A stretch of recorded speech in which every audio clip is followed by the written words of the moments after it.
Well, welcome everyone. My name is Dr. Gail Walter, and I'm a lecturer in the Department of Health and Human Physiology. We just want to take a few minutes today to talk to Dr. Warren Darling, who's going to share a little bit about his motor control laboratory in the Department of Health and Human Physiology. So welcome, Dr. Darling. Thank you for taking the time to speak with me today. Could you just share a little bit about your lab? Sure. Thank you. Thank you for hosting this interview. So my lab, as the name suggests, is we're studying control of movement, and the focus is primarily on control of hand movement to do things like reach and grasp objects, move them around in a purposeful way. We're interested in basic mechanisms in healthy young people, as well as effects of aging and neurological diseases like stroke, Parkinson's disease, and multiple sclerosis. So are you working on any current projects right now, or any research, or any that you have just completed? Yeah, so right now we're working on an exercise intervention in people with Parkinson's disease. There, the focus isn't so much on, it's more on gait and on cognition, effects of exercise on those, which are both problems, of course, in Parkinson's disease.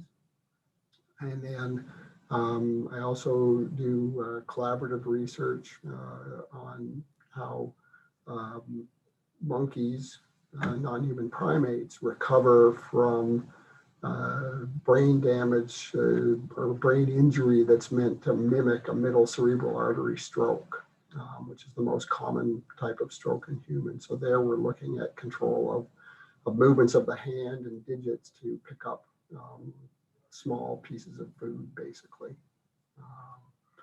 And so we look at the recovery process after the lesion. And then in my lab here, working with students, we are collecting data on proprioception, which is the awareness of where your hand is in space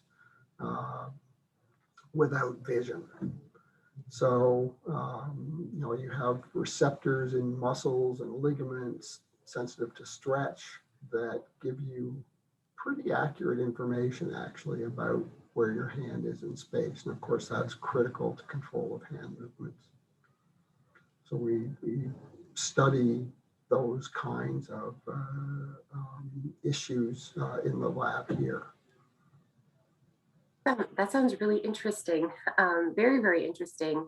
And you had mentioned that there was some student involvement. So if students would like to become involved and work in your lab, what kind of opportunities are there for them? Okay, so right now I have 3, so I'm kind of full. In the future. In the future, right. You're welcome to contact me. What I usually want students to do is first attend our journal club for a semester, because that gives you information about the type of experiments going on in my lab. And Dr. Woodruff is also involved in that journal club, so you'll also find out about what's happening in his lab. And he's also studying control of movement, mostly in multiple sclerosis and effects of brain stimulation on control of movement. So you'll get to see and decide on what might most interest you about motor control research. So you mentioned the journal club. So how do students find out a little bit more about this journal club? Yeah, so they can just contact me or Dr. Woodruff. And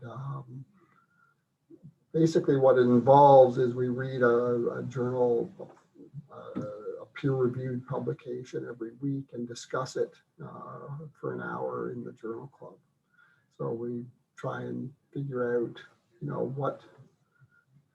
how has that paper advanced knowledge, and whether there are problems with the paper that could be improved in future research that we might do. So that's the focus.